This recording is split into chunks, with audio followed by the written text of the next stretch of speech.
Welcome to the Tech Egg. Don't get scrambled. Enjoy the video. Start by creating a Google Cloud project and enable billing for it. Next, enable the Maps JavaScript API, Geocoding API, and Places API for your project. Create an API key in the Cloud Console and restrict it by HTTP referrer or by IP address.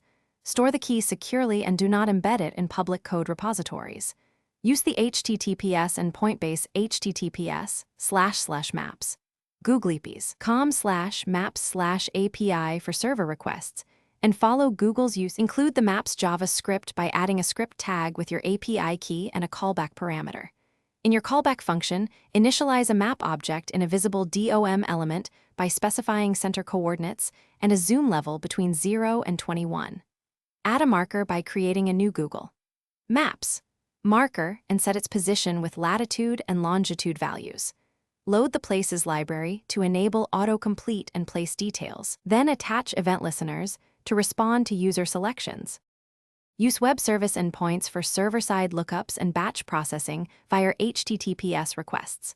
Call the geocoding endpoint with address or latling parameters to convert between addresses and coordinates.